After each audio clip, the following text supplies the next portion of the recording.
Les propos tenus dans cette émission ne reflètent que l'opinion et ou les recherches de la ou les personnes invitées et n'engagent qu'elles.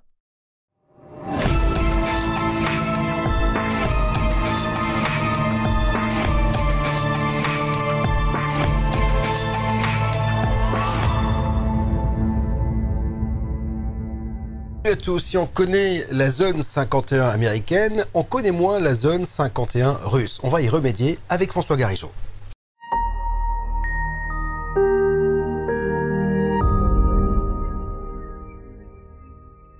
Bonjour François. Bonjour Bob. Ravi de vous accueillir pour évoquer ce dossier russe. Alors je suis très heureux de vous recevoir parce que vous êtes chercheur, ufologue indépendant et spécialiste de cette Russie qu'on n'a jamais abordé sur BTLV en dehors de la conquête spatiale classique. Effectivement, là on va regarder d'un petit peu plus près les dossiers du KGB. D'ailleurs, il y a un bouquin, le dossier OVNI du KGB, qui est disponible sur Amazon bien sûr, que vous avez coécrit avec votre fille Paola. Et ensemble, vous avez essayé de comprendre cette à la fois conquête spatiale, conquête militaire et ufologique, parce que c'est ce qu'on voit sur cette zone 51. Est-ce qu'il y a un vrai rapport, il y a un vrai lien, il y a une vraie comparaison qu'on peut faire avec la zone 51 américaine? Alors on peut faire une comparaison dans la mesure où, quand on parle de la zone 51 américaine, Groom Lake, c'est une zone expérimentale où on expérimente beaucoup de prototypes, à la fois d'avions, d'appareils militaires, d'appareils civils. Et on s'aperçoit que dans la partie sud de Volgograd, anciennement Stalingrad, cette base a servi exactement à la même chose, mais du côté soviétique. Donc c'était un centre d'essai militaire classique, d'avions, d'armement, quoi, en fait, c'est ça? Alors au départ, c'était parti sur l'armement, c'est-à-dire qu'à la fin de la guerre, les Russes ont récupéré des ingénieurs allemands qui avaient travaillé sur les fusées V2. Comme les Américains avec von Braun? Comme les Américains avec von Braun. Donc von Braun est parti aux États-Unis et une autre équipe de chercheurs allemands est partie en Russie, partie forcée bien sûr, invité amicalement.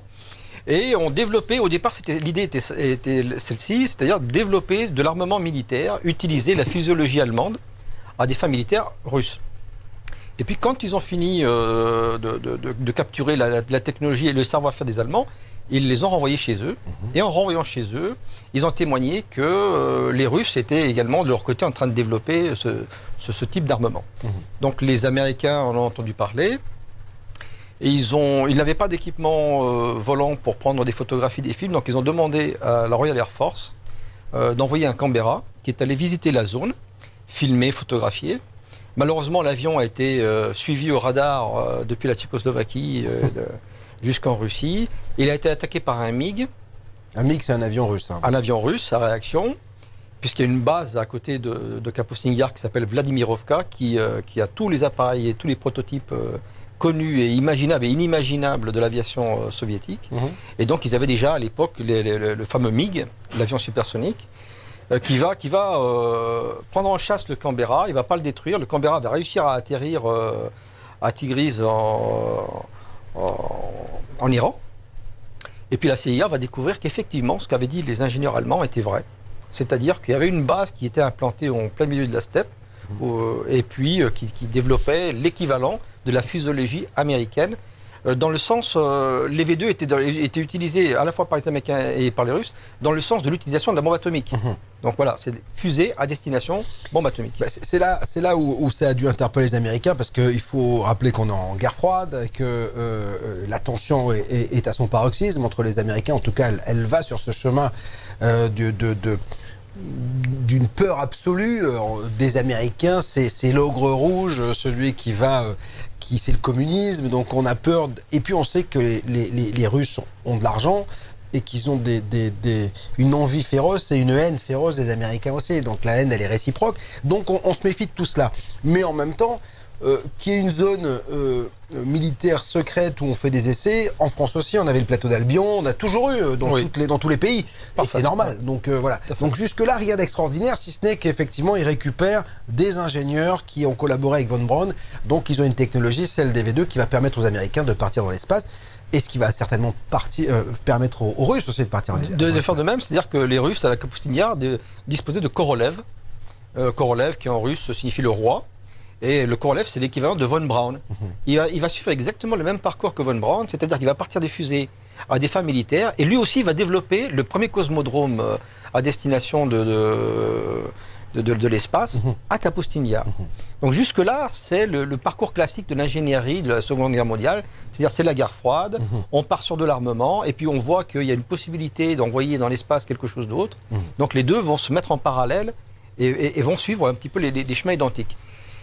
Et puis, en 1948, il y a eu la première rencontre, pour le moins connue, le premier contact entre un militaire dans un avion, dans un MiG, et un OVNI. Donc les deux bases se touchent, c'est-à-dire que l'on a Kapustin-Yar qui est la base qui fait les expérimentations sur le matériel, et Vladimirovka qui est la base aérienne qui est à côté, quelques kilomètres plus au sud. Et les deux se rejoignent, c'est-à-dire que ça fait un petit département français, et les deux exploitent l'ingénierie de l'après-guerre à des fins militaires, stratégiques, etc. Et donc au-dessus du lac de Baskunchak, qui se trouve à quelques kilomètres au sud-est de Vladimirovka, il apparaît quelque chose dans le ciel. Alors ça ressemble à un tube. Le pilote du MiG qui s'appelle Apraskin dira ça ressemblait à une espèce de concombre. Il va le prendre en chasse, il va lui tirer dessus, et puis il semblerait qu'il y a plusieurs versions là-dessus. Il va être obligé d'atterrir parce que l'OVNI réagit, l'OVNI on va le prendre entre guillemets, il lui projette une espèce de faisceau qui endommage le MiG est obligé de se poser en catastrophe. Lui, il a quand même tiré sur cet objet qui est inconnu, et l'objet se serait scratché. Donc cette version, c'est vraiment la version américaine. D'accord, c'est le Roswell russe, là. C'est le Roswell russe, c'est-à-dire... 24 juin 60, il y a 73 ans, c'était en 47. Donc là... Là, on est en 48, un an après. Un an après, quoi. Un an après. Donc, le même pilote, un an plus tard, en 49... il est toujours pilote d'essai sur cette base de Vladimirovka. Il faut savoir que c'est un héros de guerre. Il a été décoré de la médaille d'or des héros de l'Union soviétique pour avoir combattu les Allemands. C'est celui qui a battu le plus de chars allemands. Enfin bon, il a un pédigré pas possible. Il a à peine 30 ans. Il est très jeune. Il est très jeune. Il est commandant. Et puis, les radars détectent encore quelque chose. Donc, il va reprendre en chasse un objet volant non identifié. On ne sait pas ce que c'est. On suppose que c'était américain, ça peut pas venir de l'espace, on n'est pas encore dans le domaine ufologique. Ouais, bien sûr. On est après la guerre, c'est la guerre froide, c'est forcément un appareil américain. Il faut l'abattre, on va lui demander de se poser, s'il ne veut pas se poser, on va l'abattre. Oui, c'est ça, c'est qu'en fait, il y a agressivité, mais avant, il y a quand même sommation. C'est-à-dire que les pilotes sont censés protéger le ciel de leur pays. Ils sont censés protéger. 1 fois, 2 fois, 3 fois, et là, après, ils demandent l'ordre de tirer et ils tirent, quoi. C'est ça. C'est ce qu'on a actuellement, c'est-à-dire qu'actuellement, les stations radar françaises, par exemple, ont, dans la base aérienne qui est la plus proche, 2 avions de chasse qui sont équipés, armés, avec le plein de carburant, prêts à décoller. S'il y a une prise d'otage, s'il y a un avion civil qui veut se scratcher sur le sol français, c'est un avion militaire qui franchit le ciel français, les avions décollent pour l'intercepter. On lui fait des sommations, on l'invite à se poser. S'il ne veut pas se poser et qu'il y a des signes d'agressivité, pour pas qu'il se crache, par exemple, sur la population civile ou qu'il fasse feu sur la population civile, on va l'abattre. On appelle ça un scramble. Donc faire décoller un scramble, c'est faire décoller un avion afin d'intercepter un objet dans le ciel étranger. Donc c'est ce qu'il fait. Il va lui lancer des sommations, il ne répond pas. Il va lui tirer dessus, ça va mal se passer, il le poursuit. La poursuite se passe au-delà de Volgograd, l'anciennement Stalingrad, jusqu'à Saratov. Apparemment à Saratov, l'objet se défend. Avion ou objet inconnu se défend. Et il pose en catastrophe son MiG dans un champ, comme il peut. Et il sera récupéré dans le coma.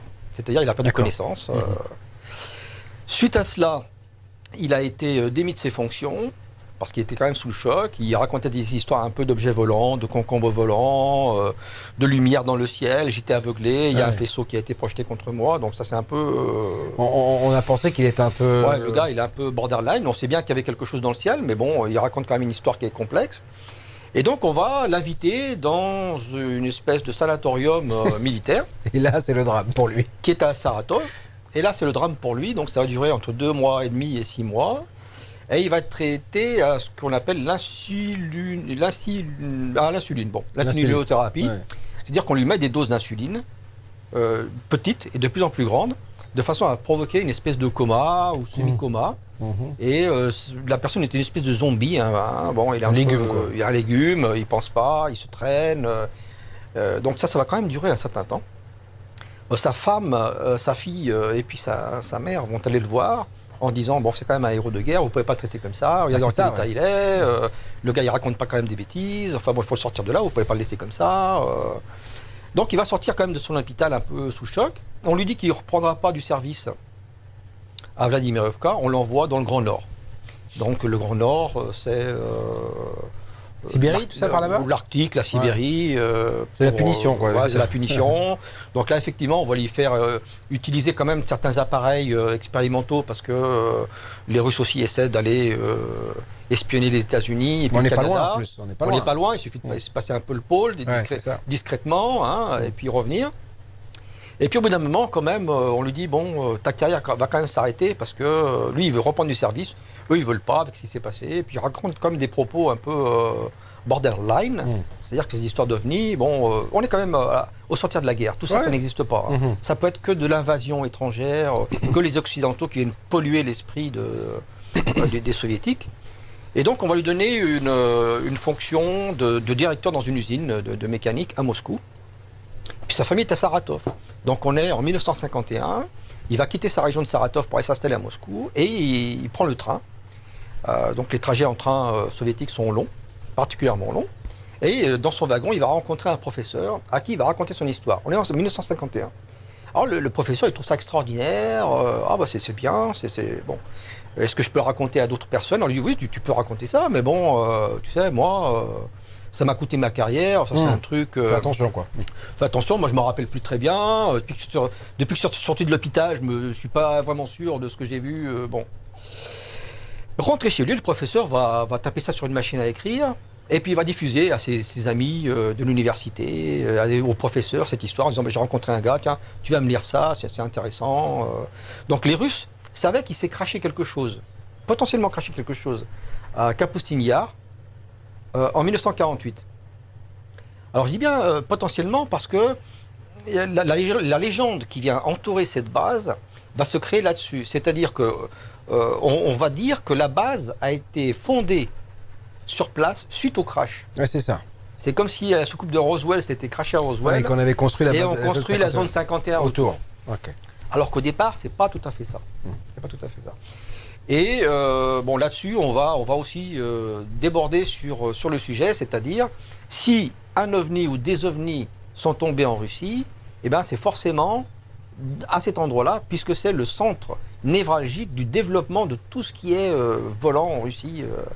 Avions, soucoupes, ils ont essayé les soucoupes aussi, ça n'a pas marché, apparemment, comme les Américains avec les avions. Tout le monde a essayé de faire voler les soucoupes. C'est pas aérodynamique, on n'a pas les moyens de savoir comment ça tourne. C'est pour ça que c'est très très très particulier quand des pilotes disent j'ai vu des flying saucers, comme disait Kenneth Arnold, voilà, j'ai vu une assiette renversée. C'est pas du tout fait pour voler, c'est ça que si ça vole, c'est que tu as des technologies assez particulières. C'est pas fait pour voler, alors les Russes ont essayé, les Américains, les Canadiens ont essayé, ça n'a pas abouti. Et donc les Russes se sont posé la question, c'est-à-dire, imaginons que ce soit avéré, c'est-à-dire que le premier crash a été fait à Kapustin Yar et que la base a été faite là-bas, c'est peut-être une base qui a servi de recherche dans ces domaines-là, en sachant que la base de Kapustin Yar et de Vladimirovka ont vraiment servi à explorer tout le potentiel imaginable d'appareils volants en Russie. Oui, bien sûr. À cette période, le volet OVNI n'est encore pas pris très au sérieux. C'est-à-dire que voilà, on est dans la guerre froide. Ouais, c'est ça. Donc on est plutôt l'envahisseur. Il vient pas de l'espace, il vient de l'autre côté de l'Atlantique. Il vient de l'autre côté de l'Atlantique. Alors les histoires du pilote d'Aparsky en disant bon, j'ai reçu une projection, un faisceau, une lumière. D'accord. Mais on va dire, bon, dans un combat aérien, le gars, bon, il est peut-être sous le choc. Alors, dans cette volonté de se défendre, il y a aussi le fantasme d'une guerre des étoiles qui pourrait se dessiner. Donc, c'est pour ça qu'on commence à regarder l'espace.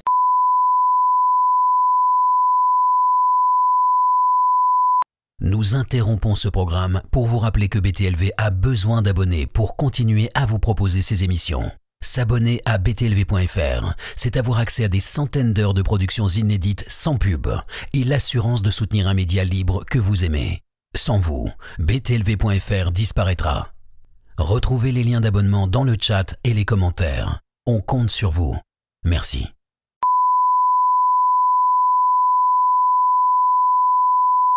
Alors, c'est de là que va partir cette conquête spatiale. De cette zone 51 russe, effectivement, on a ces V2 qui vont être transformés, qui au départ sont faits à des fins militaires, mais qui vont être transformés et qui vont servir la conquête spatiale. On voit, là on est en 1955, ça veut dire qu'en fait, très très vite, hein, après la guerre, on va commencer à regarder vers le ciel, à partir de cette base. Oui. Alors c'est extraordinaire parce que le premier essai a été fait de fusée à des fins militaires, a été fait en 1948, et on s'aperçoit déjà que en 1951, 52, il y a déjà des essais en vue de lancer des fusées plus haut dans l'espace, et des deux côtés, c'est-à-dire qu'ils ont à la fois des Américains et des Russes. Vous avez une propulsion incroyable, quoi. Il y a une propulsion incroyable, et on se dit, tiens, là il y a un truc, là on peut aller plus haut, on peut aller plus loin. Bon. Il y a deux ouvrages qui sont extraordinaires. Il y a Alexandre Golovanov, qui a écrit un livre à Moscou en 1986, et un écrivain américain qui s'appelle Oberg, qui a écrit également un autre livre 2 ans plus tard, en 1988, qui parle des cosmonautes russes. Alors il faut savoir qu'effectivement le cosmodrome de Kapustin-Yar a servi à envoyer d'abord des animaux, c'est-à-dire des chiens. Bien sûr. Il y a eu 59 chiens qui ont été envoyés dans l'espace, on ne le sait pas, avant Laika, et des astronautes. Alors là c'est le gros sujet tabou. Donc les deux écrivains relatent toute une liste d'astronautes qui sont portés disparus avant Gagarine. Donc est-ce que Yuri Gagarin a été le premier astronaute dans l'espace ou pas? Des noms ont été donnés. Donc on a Lodowski en 1957, décédé. Chiborin, 1957, décédé. Mitkov, 1960, décédé. Un inconnu, cosmonaute inconnu, 1960, décédé. Dolgov, en septembre 1960, décédé. Il y a eu une explosion sur un cosmodrome, 92 personnes décédées. Ah, carrément. Oui, le 26 octobre 1960, ça c'était à Baïkonour. D'accord. Okay. Dont un maréchal de l'Union soviétique, et ils ont dit qu'il n'était pas mort sur place, il serait mort dans un accident d'avion. En fait, là, ils ont perdu la fusée, 92 personnes avec les cosmonautes, le maréchal, le personnel de bord, enfin tout ça, quoi. Donc on voit que la conquête spatiale a fait des morts. Hein, elle a fait des morts. Sur le sol russe sur le sol Hein. russe. Donc, bon, on sent quand même que sur Baïkonour, c'était plus difficile à effacer. Bon. Par contre, sur Kapustin-Yar, il y a le secret, le tabou le plus absolu. Et puis surtout, Baïkonour, on commence à avoir un peu d'informations qui fuitent, alors que là, on est vraiment dans une omerta totale. Quoi, il y a une espèce de cloche de béton là-dessus, un silence absolu. Et puis, il faut savoir que les premiers chiens qu'ils envoient, bon, on dit dans l'espace, ils les envoient dans la stratosphère. Les cosmonautes aussi. Donc, le but, c'est envoyer la capsule dans la stratosphère, et puis après, ça redescend. Mais on ne sait pas comment ça va redescendre. On n'est pas encore en phase de mettre en orbite un objet autour de la Terre. Là, on est dans un lancement avec un être humain ou un animal, et ensuite on essaie de le récupérer. Et voir comment ça marche, avec un parachute, sans parachute. Donc il y a des pertes. Oui, fatalement, il y a des pertes. Hein, il y a des pertes.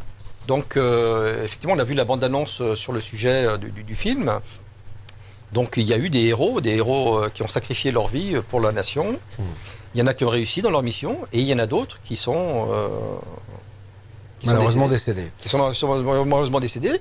Alors c'est vrai que la légende du premier astronaute russe avec Yuri Gagarin dans l'espace, elle va perdurer encore plus longtemps parce que on dit qu'il va décéder dans un accident d'avion.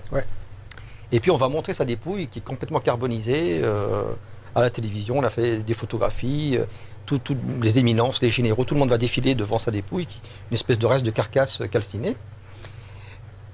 Et il semblerait que dernièrement, il y a une autre légende qui est née derrière ça, en disant Gagarin ne serait pas mort. C'est-à-dire que Gagarin, apparemment, il y a une histoire qui circule actuellement, en disant qu'il aurait été hospitalisé à la suite d'événements qu'on ne connaît pas trop, et qui aurait fini sa vie dans un hôpital psychiatrique ou autre, soviétique. Et pourquoi l'avoir caché au public? Parce qu'il avait peut-être vrillé, s'il a fini. Est-ce qu'il a vrillé? Est-ce qu'il a vu des choses comme le pilote au départ? Bon, nous sommes quand même à l'époque soviétique. Alors bon, il faut le prendre avec des pincettes parce que bon, est-ce que c'est une véritable histoire? Est-ce que c'est une légende urbaine qui se crée? Est-ce que c'est des gens qui veulent faire vivre Après, on sait que Michael Jackson n'est pas mort, Elvis Presley n'est pas mort, et Bruce Lee non plus. Vous voyez ce que je veux dire? Donc, tous les héros passent à la postérité par des légendes, des mythes et puis des fantasmes. Comme James Dean, c'est comme voilà, bon, donc, il ne peut pas être partout. Ce qu'on dira de moi quand je vais décéder, pareil. Enfin bon, voilà.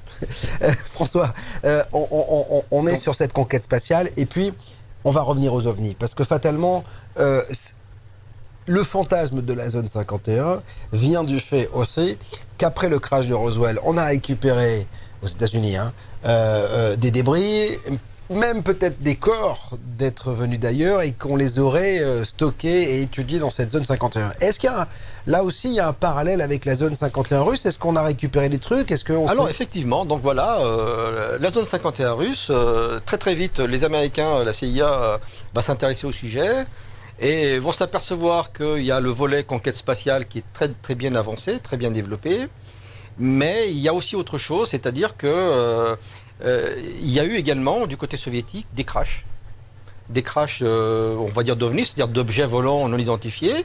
Donc on va retrouver l'affaire de Dalguenorsk. Bah, c'est l'une des plus connues, celle-ci. C'est une des plus connues, c'est-à-dire que on appelle le Roswell russe d'ailleurs, une sphère métallique qui s'est crashée dans la montagne dans l'extrême-orient russe, dans la Sibérie, du côté de la Chine et du Japon. Et on a retrouvé des restes granuleux, des espèces de petites billes de métal, qui ont été analysés dans plus de 200 laboratoires dans le monde, français, allemands, anglais, japonais, américains, russes. Et on a trouvé des espèces d'assemblages de métaux qui ne se mélangent pas entre eux. Et ça donne une espèce de billes métalliques à tressage de fil d'or, à tressage de métaux qui ne se mélangent pas. Et les scientifiques en sont venus à la conclusion que c'est pas faisable. C'est pas réalisable sur Terre, c'est même pas réalisable dans une station spatiale hors apesanteur. Et donc c'est totalement exogène et ça ne peut pas être créé sur Terre. Donc ça ne peut pas être créé sur Terre. Ça peut être que créé en dehors de la Terre. Ça peut être créé en dehors de la Terre. Bon, il faut savoir que les Russes n'y croyaient pas, malgré le résultat des analyses. Pour eux, c'était un appareillage étranger, espion, sans doute chinois. Donc ils l'ont affirmé pendant longtemps. Actuellement, le reste de ces billes-là se trouve actuellement à Las Vegas, dans un musée, dans une université également de Las Vegas, et quelques-unes en showroom, dans une salle de jeu. Voilà. Mais ça paraît complètement dingue, c'est-à-dire qu'en fait, on a du matériel qui semble être venu d'ailleurs, de l'espace, et on ne sait pas ce que c'est, et ça fait ça attire les touristes dans une salle de jeu ou dans un musée à Las Vegas. C'est ça. Ça paraît complètement dingue, alors que ça devrait être étudié par des laboratoires. Alors, est-ce qu'on n'a pas essayé de mettre ça sur le dos d'une météorite qui se serait crachée et d'un métal venu de l'espace, mais qui serait naturel presque? Alors, ça ne peut pas être une météorite, parce qu'il y a tellement d'éléments métalliques différents qu'on ne retrouve pas ces éléments sur les météorites. En plus, quand ils ont essayé de faire fondre les particules, les billes, alors il y a des éléments métalliques qui ont disparu, et il y en a d'autres qui ont pris leur place, qui sont apparus à leur place. C'est-à-dire qu'à haute température, à très haute température, des éléments disparaissent et d'autres apparaissent. Ça, c'est impossible. Dans la physique, voilà, on peut dissoudre quelque chose, mais on ne peut pas créer quelque chose à partir d'un élément qui ne faisait pas partie de l'élément primaire, quoi. Donc cette zone-là... Donc ça, c'est Dalguenorsk. C'est complètement à l'opposé, hein, ça n'a rien à voir avec Kapustin-Yar, c'est vraiment à l'opposé. Mais là, bon, c'est un crash qui était avéré. Kapustin-Yar, selon la CIA et selon les ufologues russes, aurait servi, ou servirait également, de base de stockage pour tout ce qui est appareillages étrangers qui se sont crashés sur le sol soviétique. D'accord. Et donc là, il y a la fameuse légende du bunker 754, ou du hangar 754, qui est un peu le reflet de ce qu'on retrouve sur la zone 51. Il y a un hangar H4. Oui, je crois, ouais, c'est ça, à peu près le nom. Où les restes sont amenés, étudiés, décortiqués par l'ingénierie soviétique pendant longtemps. Et alors là, est-ce qu'on sait si justement l'intérêt pour l'ufologie et le dossier OVNI grandit en Russie? Parce que là, on est en quoi? Vous m'avez dit alors là, Dalguenorsk, c'est dans les années 80. Voilà, c'est les années 80. C'est nouveau pour eux. Alors c'est nouveau. Alors ils ont été étonnés parce que bon, quand les étrangers ont entendu parler qu'un OVNI s'était scratché à Dalguenorsk, Alors, il y a eu beaucoup de tourisme, hein. Des Japonais, des Américains, des Français. 86, Oui, 86. Il y a eu beaucoup d'Européens et d'Américains qui sont allés là-bas sur place, camper, prendre des chambres à l'hôtel, visiter la ville, se rendre sur place, voir. Bon, pour les Russes, c'était nouveau. Hein. Eux, un truc qui s'est craché là, d'accord, mais l'ufologie, c'était pas ça. L'ufologie a vraiment commencé dans les années 90 à la chute de l'Union soviétique en 91, pour plusieurs raisons. Parce que d'abord, il y a eu le cosmonaute Popov qui disait avoir vu des ovnis, bon, il a affirmé, qui a demandé au KGB la diffusion des documents qu'il possédait au sujet des ovnis. Donc lui, il a rendu public. Donc là, il y a eu un intérêt des gens, des particuliers, parce qu'on en parlait. Et puis en même temps, il y a eu toute la vague de cinématographie qu'on a eue dans les années 90 avec les X-Files. Donc ça a débordé un petit peu sur l'Union soviétique en disant, voilà, le mystère, l'inexpliqué. Est-ce qu'il y a du mystère en Russie? Est-ce qu'il y a de l'inexpliqué? Est-ce qu'on peut trouver des ovnis en Russie? Alors, François Garrigeau, vous qui êtes un spécialiste de la Russie, on sait que les Américains, dans les années 60, en pleine guerre froide, ont fait des expériences de mind control, de télépathie, de remote viewing, etc. Donc, on sait que ce dossier ésotérico, scientifico et métaphysico intéressait les Américains en se disant, est-ce qu'on peut pas effectivement essayer d'aller observer des sous-marins ou des bases russes en restant tranquillement chez nous? On a eu des noms qui ont circulé, bien sûr, et qui ont fait les beaux jours de la CIA. Est-ce que les Russes ont développé ça aussi, ce genre de services pour essayer de comprendre et peut-être d'aller plus loin en dématérialisant la pensée, vous voyez ce que je veux dire? Alors, on va remonter au général Cham. Le général Cham du KGB est celui qui a donné les premiers documents, déclassifié les premiers documents du KGB relatifs aux ovnis, dont des affaires qui se situaient sur la fameuse base de Kapustin Yar dans les années 80, avec des espèces de sphères lumineuses, d'ovnis lumineux, qui sont venus fiche la pagaille, bon. Et donc Cham va nous parler d'un autre général qui s'appelle le général Savine. Le général Savine a créé, sous l'impulsion du KGB un groupe de chercheurs, de mentalistes, on va dire de mentalistes, qui s'appelle l'unité 10003. Et l'unité 10003 a notamment travaillé à Kapustin Yar et à Vladimirovka, et donc sur plusieurs volets. Alors, bon, ça peut peut-être laisser sourire, mais un des volets était d'essayer d'entrer en contact psychiquement avec des entités de l'espace. Ah ouais. Bon, ils sont allés loin dans leur... ils ont travaillé sur la notion de torsion de temps, donc l'espace-temps, et ils ont travaillé sur les aspects divinatoires, prémonitoire et la transmission de pensée. C'est exactement le même programme que MK3. Bien sûr. C'est-à-dire, est-ce qu'on peut influencer l'adversaire mentalement? Est-ce qu'on peut lire dans ses pensées? Est-ce qu'on peut le rendre mal à l'aise en balançant de l'énergie, etc. Et donc, l'unité 10003 a travaillé sur tous ces volets. Les volets, ceux qui ont le mieux fonctionné, ça a été les volets militaires. Donc, ils ont été envoyés au Caucase. Et dans le Caucase, les mentalistes ont été utilisés afin de déterminer des caches d'armes, des positions ennemies, des choses comme ça. Il y a eu des tests qui ont été faits, par exemple, de mémoire, les Américains avaient utilisé une personne dont je ne me souviens plus le nom. Les Américains avaient une photographie d'un bâtiment. Et ils supposaient qu'il y avait une technologie navale qui était développée là-bas, dans le bâtiment. Ils ne savaient pas ce que c'était.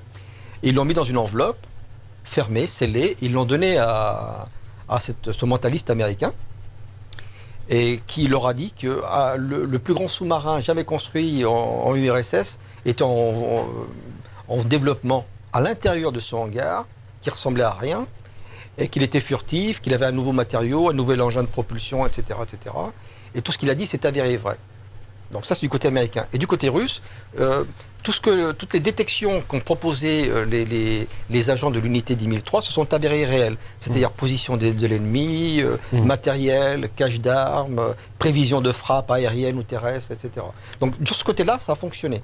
Après, sur le côté OVNI... Parce qu'on sait qu'effectivement, ça a été un endroit d'expérimentation, Oui. voilà, Oui. comme les bases françaises, comme les bases américaines. Alors, on est un peu plus discret côté français sur le mind control et sur les projets de télépathie, etc. Mais j'imagine qu'on a dû le faire aussi. Alors, j'avais reçu ici quelqu'un qui disait avoir travaillé pour le gouvernement dans cet état d'esprit. Mais est-ce qu'on sait ou est-ce qu'on a des fuites sur des probables extraterrestres récupérés, des entités, des sphères? On a beaucoup parlé de sphères, de boules en Russie. Alors on a parlé de sphères, on a parlé d'engins avec une espèce de museau en sorte de forme de dauphin. Alors c'est étonnant parce qu'en Russie on parle pas, j'ai pas entendu parler d'abduction. De gens qui ont été pris, emmenés par les extraterrestres, enlevés. Bon, après, il y a des histoires assez incroyables comme le Dyatlov, etc. Voilà, il y a Dyatlov. Bon. Ouais. Mais on a quand même retrouvé les cadavres. Oui. Bon, ils n'ont pas été enlevés, et puis on les a reposés. Ouais. Et le gars, il ne raconte pas qu'on lui a mis un implant. Tiens, t'as vu le truc là, sur le poignet. Ça, c'est très américain. Ça, c'est très américain. On a parlé de présence d'atterrissage, avec la présence d'humanoïdes. On en a parlé, ça, sur le sol russe. Sur le sol russe. Dans une histoire sur laquelle je suis un peu réservé. C'est-à-dire que c'était un groupe de scouts, on va dire de pionniers. Pour eux, c'est des pionniers. Les Américains appelleraient ça des scouts, qui ont rencontré 2 ou 3 humanoïdes qui sortaient d'une soucoupe qui aurait atterri. Et l'histoire aurait été validée vraie par le KGB parce que selon eux, ils avaient une voiture avec 2 agents qui se trouvaient non loin du lieu d'atterrissage. Et je me pose la question, c'est que faisaient 2 agents du KGB à côté du terrain de jeu des pionniers, des jeunes pionniers. En même temps, le KGB à l'époque observait tout le monde. Il observait tout le monde. Mais on peut se demander, quand on parlait d'action psychologique, de mentalisme, est-ce que des essais n'ont pas été faits sur la population? Des phénomènes n'ont-ils pas été créés par le KGB pour voir la réaction des gens? Était-ce vraiment des extraterrestres? Ou alors une expérimentation du KGB pour voir la réaction? Tout est possible. Avec eux, tout est possible. Une des plus célèbres histoires du KGB concernant les ovnis figurait dans un rapport qu'Andropov possédait dans son bureau. C'est-à-dire qu'il y a des agents, je crois, de la deuxième section, deuxième département du KGB, qui étaient en partie de pêche et qui ont vu un ovni. Et l'ovni avait une projection d'un faisceau lumineux qui aurait touché le personnel qui était en civil durant sa partie de pêche. Donc ça l'avait un peu perturbé parce que ça venait quand même de ces gars à lui. Que des officiers viennent lui dire que, on a vu des choses pas nettes, ça dérangeait. Hein. Tout ce qui n'est pas contrôlé dérange. Et tout ce qui n'est pas contrôlé est forcément agressif et vient forcément de l'Ouest. Il faut se rappeler aussi que Andropov lui-même avait été témoin d'un ovni en forme de soucoupe qui avait survolé Moscou et qui avait un peu semé la pagaille dans un aéroport de Moscou puisque les décollages et les atterrissages avaient été interdits. Mais bon, on n'était pas encore, lui non plus, il n'était pas encore à cette époque-là dans la notion ovni provenant de l'espace. On est encore dans l'opposition Est-Ouest. Que font les Américains? Que nous font les Américains? Qu'est-ce qu'ils nous envoient comme appareil? Comment ils essaient de nous espionner? Quelle technologie supérieure à nous ils ont? On est encore sur le face-à-face des 2 blocs. On est encore sur le face-à-le. Mais effectivement, on parle déjà dans l'ufologie russe, pour les ufologues récents qui se sont intéressés à ça, dont j'ai le nom en tête de Tchernobrov, qui était le créateur de l'association Cosmopoïsk, une association de recherche ufologique, mais pas seulement, sur les mystères de la Terre, sur l'archéologie, etc., qui s'est penché sur le problème. Et pendant au moins plus d'une vingtaine d'années, beaucoup d'ufologues ont dit que des témoignages leur étaient rapportés, suivant lesquels plusieurs appareils et des débris d'appareils ont été amenés dans un hangar numéro 754, qui se trouvait entre Vladimirovka et Kapustin Yar, sur la fameuse zone 51, et qui servait de base d'expérimentation pour du matériel exogène, qui n'était pas d'origine terrestre. On voit que les Américains commencent à divulguer de l'information, de la distiller, de la donner au grand public. On a posté un article il n'y a pas longtemps que le Sénat américain a déposé un amendement pour que le Pentagone force les officines à partager l'information et à divulguer les résultats des études concernant le phénomène OVNI auprès du grand public. Est-ce qu'en Russie, il y a une omerta sur le sujet ou est-ce qu'on peut avoir accès facilement? Vous avez eu accès à des documents. Comment ça s'est passé? Et est-ce qu'on peut, on frappe, on dit bonjour? Comment ça se passe? Alors, voilà. Actuellement, en ce qui concerne les dossiers KGB OVNI, donc jusqu'en 2016, il se situait dans les sous-sols de la Loubianka, au numéro 2. Donc il suffisait de faire une demande. Donc vous faites une demande officielle en disant je veux consulter les archives. Et puis vous justifiez votre demande. Si vous êtes journaliste, je suis chercheur, je suis écrivain, et vous dites les domaines dans lesquels vous voulez amener des recherches et quels documents vous êtes susceptible de demander. En fonction de ça, ils vont vous renvoyer un document, un propusque, qui vous autorise à accéder aux archives.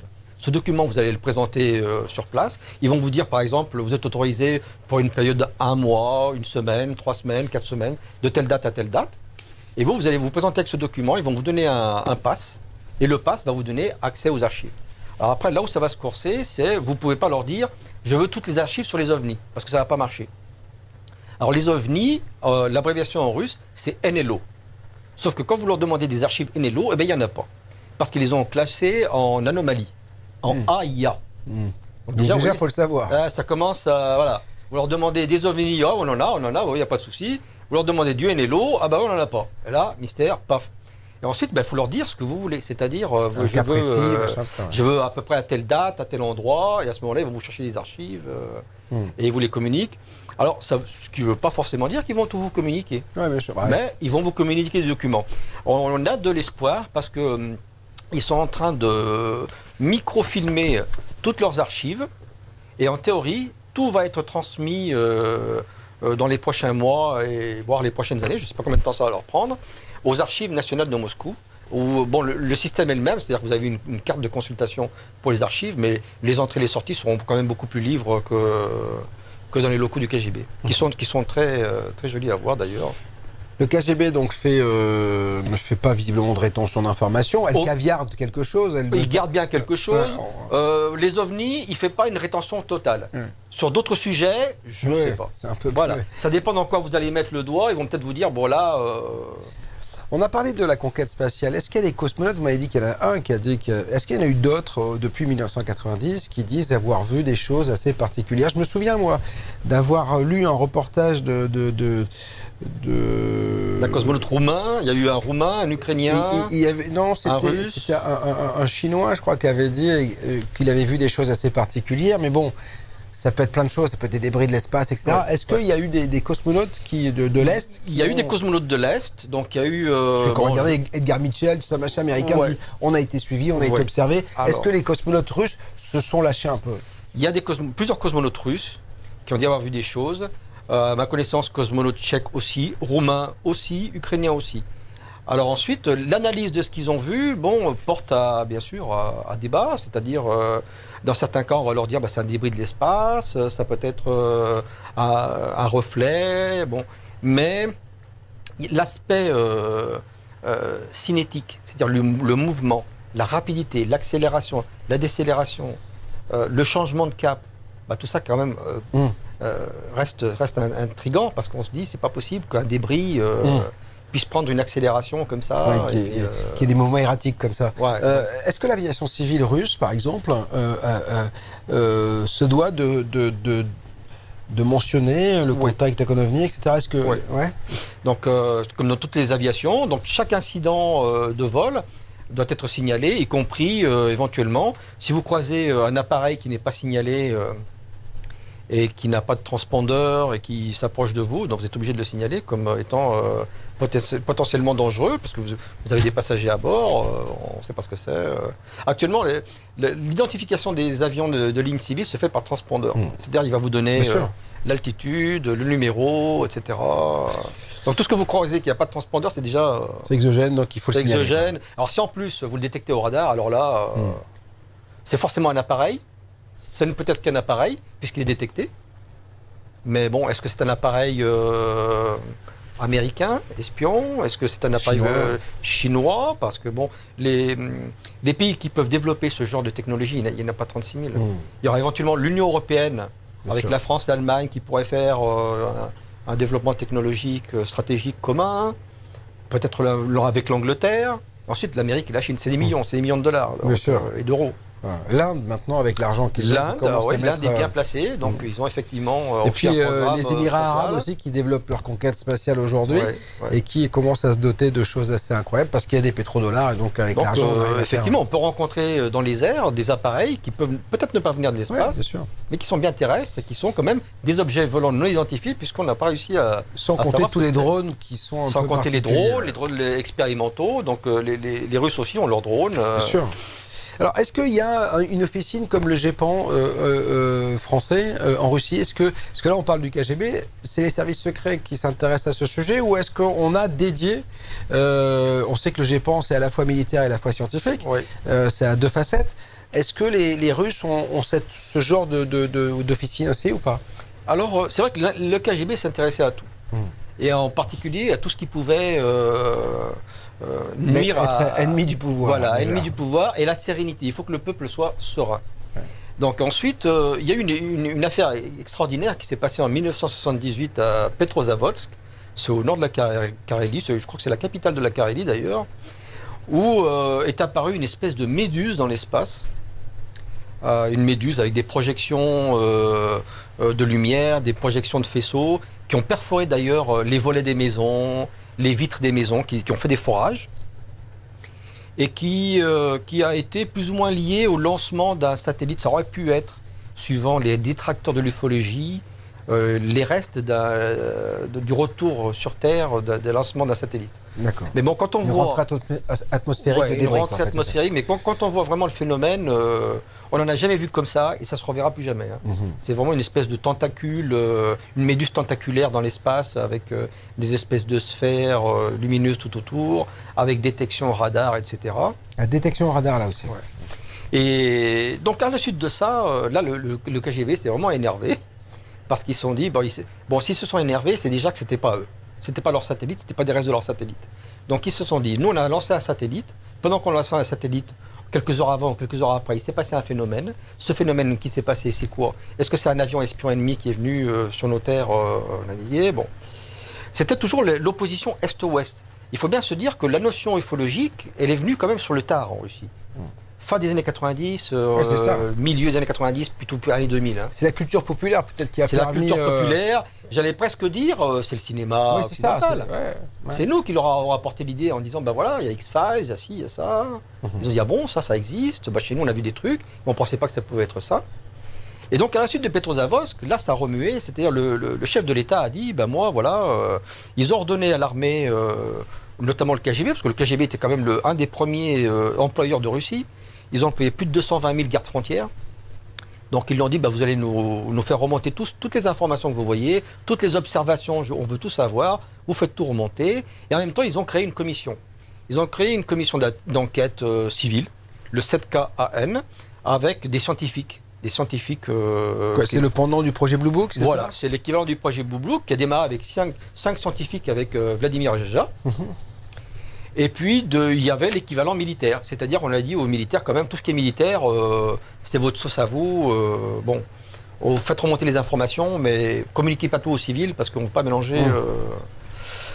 Donc, il y avait le 7KAN qui était civil et le 7KMO qui était militaire. Alors, les militaires, ils ont fait remonter les informations. Alors, déjà, la marine, les sous-marins qui voyaient des choses, qui détectaient des choses au radar et au sonar qui n'étaient pas habituelles. Ils faisaient surface, ils voyaient des choses dans le ciel qui rentraient dans l'eau, qui ressortaient, des sphères, des soucoupes. Bon, une pagaille pas possible. Donc l'armée n'aime pas la pagaille, ils aiment l'ordre.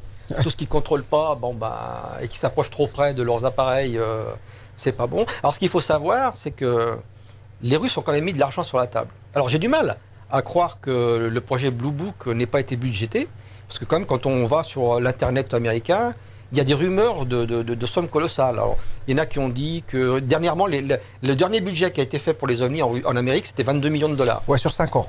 Sur 5 ans. Voilà, c'est pas beaucoup dans l'absolu quand même. C'est pas beaucoup. Il y en a d'autres qui parlent des époques du projet Blue Book, de sommes peut-être de 200 millions de $. Légende urbaine ou vérité, je sais pas. Blue Book Project qui au départ est fait pour débunker. Pour débunker. Le but, il est là. Ça n'existe pas et c'est pour ça qu'on fait venir Alan Hynek, qui est un scientifique, en disant vous allez prouver au public que tout ça c'est des farfadets. Mais les Russes font pareil. C'est-à-dire le 7KAN avec Ajaja, le but c'est de débunker. C'est-à-dire ça n'existe pas, vous prenez tous les cas, vous les décortiquez un par un, puis vous dites, vous donnez une explication raisonnable, Et on n'en parle plus. Une fois que le public saura que ça c'est rien, ça c'est ci, ça c'est ça, voilà. Sauf que les gens du projet Blue Book, on leur aurait pas donné d'argent, alors que les Russes, on leur donne 40 millions de roubles par an. Ce qui est colossal. Alors ce qui est colossal, parce qu'au total, sur toute la période d'enquête, ça va porter à 520 millions de roubles de l'époque. Ce qui fait aujourd'hui... Ça ferait à peu près 1,3 milliard francs. De l'époque française. De l'époque française. Vous imaginez? Donc c'est comme si le GEPAN, il y avait le président de la République qui dit au GEPAN, bah, moi je te donne 1,3 milliard francs, et là tu me trouves tout, mais par contre tu me déboîtes tout. À la fin du projet, moi je ne veux plus entendre parler des sous, ça n'existe pas, moi je veux un résultat négatif, point barre. C'est énorme. Hein. C'est énorme. Pour que quelqu'un... Surtout qu'on dit, dit que d'un côté il n'y a pas beaucoup d'intérêt, mais de l'autre côté on donne beaucoup d'argent. On donne beaucoup d'argent pour que quelqu'un vous dise que ça n'existe pas, mais il peut vous le faire gratos. On prend quelqu'un que le sujet n'intéresse pas, on l'invite au resto, on lui dit bah écoute, voilà, à la fin de la semaine tu m'as traité le sujet, on n'en parle plus. Est-ce que vous pensez qu'il y a une double information sur ce sujet? Est-ce qu'il y a celle qu'on a donnée au public et la version comme les Américains ont voulu le faire en disant vous inquiétez pas, tout va bien? Et est-ce que vous pensez qu'il y a une autre information ou une autre récolte d'infos qui est allée aux militaires et là qui était beaucoup plus secrète et beaucoup plus encline à prouver l'existence du phénomène? Oui, oui. Alors, effectivement, c'est exactement le cas. C'est-à-dire que tout ce qui est militaire, bon, ils n'ont pas pu le cacher parce que vraiment, dans les dernières années, à partir de 2010, il y a des militaires qui ont commencé à écrire dans les journaux, à donner des témoignages sur les affaires qui n'étaient pas sorties auparavant. Donc on s'est dit, tiens, c'est quand même bizarre, il y a le général Intel, il y a l'amiral Intel, il y a tel dossier qui fait surface, bon... Mais il faut savoir qu'à l'époque, le 7KN a travaillé sur 13 000 à 13 500 cas. C'est énorme. Alors, sur une dizaine d'années, c'est pas possible. Ça vous fait plus de 1000 cas par an. À traiter, c'est... À traiter, c'est-à-dire que vous devez vous déplacer sur place, interroger les témoins, prendre des échantillons, voir la météo qu'il y avait à l'époque. Bon, c'est pas possible. C'est pas possible. Donc, le 7KN a enquêté sur un certain nombre de cas. J'allais presque dire sur les cas qui était le plus facilement démolissable, parce que le but de l'enquête, il était là. Mais ça ne justifie pas les 40 millions qu'on leur a donnés. Oui, c'est sûr. L'étrangeté était là. Pourquoi avoir donné 40 millions de roubles par an pour quelqu'un qui, de toute façon, l'aurait fait gratuitement en disant bah, « moi, je suis un scientifique, je vous prouve par A plus B que ça, c'est pas possible ». On se souvient aussi du Premier ministre russe, hein, ils ont alterné entre Poutine et lui sans cesse, qui avait dit en catimini à un journaliste en backstage... la journaliste lui avait dit qu'est-ce que vous avez dans cette valise? Il avait dit j'ai les codes secrets de l'armement russe et puis toutes les informations sur les extraterrestres. Alors ça avait fait le buzz sur la toile, mais quand on entend tout cela, on se dit est-ce que c'est pas vrai? Est-ce que vous avez la sensation que les Russes détiennent des informations concernant le dossier OVNI qui sont assez secrètes, comme les Américains pourraient en détenir? Parce que ça a alimenté, Roswell a alimenté le fantasme. On ne sait toujours pas ce qui s'est passé à Roswell. On rappelle quand même les faits. Il y a ce crash de l'armée communique. On a récupéré une soucoupe volante. Et puis, quelques heures plus tard, on dit surtout, on change d'information, on ne dit pas ça. On prend le fermier dans lequel... le champ, qui possède le champ dans lequel s'est craché l'engin. On dit que c'est des ballons météo. Enfin, vous voyez, il y a eu une grosse... Est-ce que vous avez la sensation qu'on a noyé le poisson aussi en Russie sur ce dossier? On sait noyer le poisson, ça c'est sûr. Les Russes ont quand même une grande expérience de la manipulation des gens et de la manipulation des masses. Ils s'en sont servis pendant longtemps. Il faut savoir que plusieurs généraux, alors je vais parler de Cham, Savine, je peux donner Rogozine ou d'autres, ont édité des livres sur les thèmes, c'est-à-dire les ovnis, la parapsychologie, la divination. Ça a quand même alimenté lorsqu'ils ont quitté quand même le service actif. Ce qui m'a étonné d'ailleurs, c'est que les livres sont plus ou moins produits et vendus par le FSB, sur le site du FSB, carrément. Donc, je me dis, le FSB, c'est une officine officielle. C'est l'officine qui a remplacé le KGB, qui s'occupe du renseignement intérieur. Ça va un petit peu notre DST à nous. Et on se dit quand même, ils donnent des informations, ils divulguent des informations. J'ai l'impression qu'ils veulent maîtriser l'information. C'est-à-dire, à partir du moment où leurs officiers, en retraite ou pas, communiquent et donnent des informations, c'est un peu le côté le volet qu'ils veulent faire connaître aux gens. Vrai ou faux, bon, il est certain, on sent d'ailleurs, quand on va aux archives, quand on va voir les documents, quand on vous donne par exemple une page jaunie qui a 40 ans, sur la page il y a marqué numéro 6, et qu'on vous a donné une page, ben vous vous dites quand même, il y en a 5 avant. Il y en a 5 avant. Et après, il y a quoi? Donc bon, vous leur dites il y a quelque chose d'autre, on vous dit non, il y a ça. Bon, donc vous vous dites, bah, effectivement, ils m'ont communiqué quelque chose, ils m'ont appâté, ils m'ont mis en bouche. Ouais, mais comme les Américains qui caviardent tous leurs documents, vous dites c'est déclassifié, mais il y a du noir partout. Il y a du noir partout, voilà. Bon. Ou alors ils inondent, c'est-à-dire que la dernière trouvaille en Amérique. Il y a 3000 documents et vous pouvez voilà, pas. Il y a là, je crois qu'il y a un projet actuellement sur Internet aux États-Unis de mettre absolument tout sur les ovnis.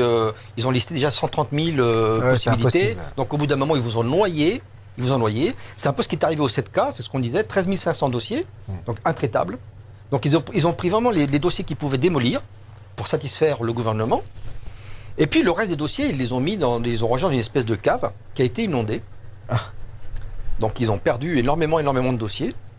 Et du côté militaire, l'équivalent d'Ajaja du côté militaire, a privatisé les dossiers qu'il pouvait privatiser et les a emmenés dans sa datcha. Il en a vendu quelques-uns, il a vendu 400 dossiers, donc il en a bien vendu. À qui? Aux Américains? À des Américains, bien sûr, forcément. Fin des années 90, début des années 2000, c'est pas les Français qui vont là-bas pêcher l'information d'une espèce de Russie moribonde, c'est les Américains, ils avaient quelques dollars, en disant moi je veux des infos sur ça, sur l'espionnage, sur la politique, sur la guerre. Et ces 400 dossiers ont été vendus combien? Ils ont été vendus quelques centaines d'euros. Par contre, en Amérique, après, ils en ont fait, ils en ont fait des millions, quoi. Ouais, des émissions de télé, des reportages, et ça leur a rapporté des millions. Ouais. Et donc, le colonel russe qui a rapporté ces documents à la maison, il les a empilés un petit peu dans sa datcha, dans sa maison secondaire, et sa femme lui a dit, écoute, moi, tout ça, ça m'enquiquine. D'abord, c'est du papier, ça pue. Ensuite, ça me gêne dans la datcha, il faut que tu fasses quelque chose. Et il les a finis au poêle. Ah, carrément. Il les a brûlés pour se chauffer. Donc là-dessus, il reste encore des dossiers. J'espère bien qu'il en reste des croustillants. Dans les ouvrages, j'en ai ramené quelques-uns qui ont quand même survécu à cette période. On peut espérer que quand même, sur tout ce qui a disparu, inondé, noyé ou incinéré, il y ait toute cette série d'affabulations qu'on peut retrouver également en Amérique ou en France, de toutes sortes de personnes qui interpellent les autorités pour raconter un peu tout et n'importe quoi. Sans fondement, et qu'on a quand même gardé les meilleurs dossiers, les plus pertinents. Alors, je voudrais qu'on termine, François Garigeau, cette émission sur 2 points. L'affaire Tunguska, parce qu'en fait, là, il y a quand même quelque chose aussi qu'on a abordé déjà sur VTLV, je crois que c'est avec Jocelyn F. Keller, si je ne m'abuse, ou Egon Kragel. C'est l'un des deux qui sont des spécialistes. Et là, encore une fois, il y a un crash, on ne sait pas ce que c'est. Alors, les Russes ont enquêté, alors de mémoire, je ne sais plus s'il y a eu plus de 700 ouvrages en Russie. Sur ça. Sur Tunguska. Il y en a eu pas mal. C'est quand même leur sujet à eux, c'est leur pays. Alors là, Tunguska, ça les a passionnés. Ils en sont venus à la conclusion que de toute façon, il n'y avait pas eu réellement de crash dans la mesure où il n'y avait pas eu de météorite qui s'était écrasée au sol. Ça, c'est certain. Pas de météorite. Elle aurait frôlé la Terre, en fait, c'est ça. Il y a un objet qui n'est pas une météorite, parce qu'on n'a pas réussi à prouver que c'est une météorite, qu'on n'a pas trouvé de résidus. De débris, rien. De débris. L'objet qui a explosé en vol au-dessus de Tunguska ne venait pas en ligne droite. Des observations ont été faites, des témoins sont là, il y a des tracés qui ont été faits scientifiquement par les Russes, et ça donne une espèce de courbe en zigzag. On ne connaît pas de météorite qui fait de courbe en zigzag, avec une vitesse constante, une accélération, une décélération, ça stoppe, ça repart au ralenti, ça explose. Donc effectivement, Tunguska, actuellement, la dernière version, je ne savais pas ce que dire à la mode en Russie, c'est l'OVNI de Tunguska. Oui, c'est ça, c'est qu'en fait, on peut imaginer que c'est un engin qui est en difficulté avec des arrêts. Un engin en difficulté qui a fait une espèce de Mais on n'a rien retrouvé. Mais on n'a rien retrouvé. C'est pas parce qu'on dit qu'il n'y a rien que ça n'existe pas. Bien évidemment. Donc, toutes les religions sont basées sur quelque chose qu'on n'a pas vu, mais donc quand on affirme 85% du monde croit en quelque chose qu'il n'a pas vu. Donc, et pourtant, on vous dit toujours on peut envisager les ovnis. Donc, voilà. Donc là, c'est la porte à toutes les possibilités. Et dernier point, est-ce qu'on n'a pas d'abduction? Certes, mais est-ce qu'on a eu des rencontres du troisième type en Russie? Est-ce qu'on a eu des cas de gens qui ont été, comme Maurice Mas en France, comme l'affaire de Trans-en-Provence, où des gens disent avoir été en contact avec des entités. Vous voyez ce que je veux dire? Il y a à Voronej, il y a une histoire à Voronej sur des gens qui disent avoir été en contact avec des personnages. Il y en a peu, il n'y en a pas tant que ça. Il y a une autre histoire de plongeurs de l'armée qui auraient été en contact avec des êtres qui n'étaient pas apparemment humains sous l'eau. Et il y a eu des décès. Ah, des plongeurs? Des plongeurs. Qui sous l'eau ont vu des choses qui n'étaient pas...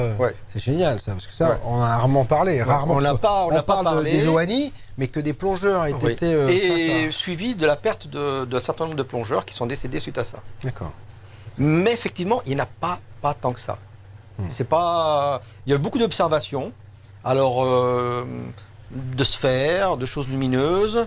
Alors là aussi, on a parlé de Capo Stinguières, c'est quand même une base expérimentale.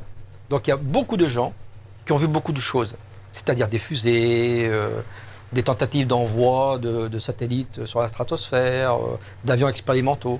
Donc dans la totalité des témoignages qu'il y a eu, il faut aussi faire le tri. Oui, parce qu'en fait, il y a plein de gens qui... Parce que quand on envoie quelque chose dans le ciel, ça se voit de loin.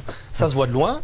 Il y a des gens qui peuvent être... Il y a des méprises aussi. Il y a des méprises. Alors, j'allais dire OVNI, c'est-à-dire objet volant, oui. Extraterrestre, pas forcément. On en est toujours au même point. Donc, objet volant non identifié ne veut pas dire que ça vient de l'espace. Ça vient de l'espace. Ça peut venir. Et ce qui est intéressant, c'est que les conclusions qu'ont fait les enquêteurs russes, à la fois civils et militaires, donnent à peu près le même ratio de pourcentage sur les ovnis potentiels que les Américains. C'est-à-dire, une fois qu'ils ont balayé tout ce qu'ils pouvaient en disant bah, ça n'existe pas, c'était pas possible d'une façon ou d'une autre, ils en viennent à ce petit ratio de 6%, 5%. Est-ce que les Russes ont leur Men in Black aussi? Alors, il paraît qu'ils ont leur Men in Black. Alors, il y aurait une base qui se trouve à Mytlitsi. C'est au nord-ouest de Moscou, une petite ville de banlieue moscovite, dans laquelle il y a une base où on dit qu'il y a des Men in Black, c'est-à-dire des récupérateurs. D'accord. Des gens qui sont chargés de récupérer éventuellement une soucoupe ou un appareil qui est venu s'écraser quelque part, militaire étranger, et à nettoyer. Nettoyer les lieux. Donc effectivement, ils ont leur... Et le nettoyage russe, je suis pas sûr qu'il soit très agréable. Hein, donc, alors je sais pas. Bah, ils ont une grande expérience en tout cas. Oui, c'est ça. Ils ont souvent nettoyé. C'est-à-dire qu'on connaît les Américains avec X-Files. On se doute que les Américains étaient efficaces, mais je pense que les Chinois et les Russes sont encore beaucoup plus efficaces que les Américains. François Garigeau, on va prochainement faire une émission sur les ovnis en Espagne. Alors ça, pour le coup, je ne savais pas que les Espagnols s'intéressaient à ce sujet comme vous le décrivez dans ce bouquin.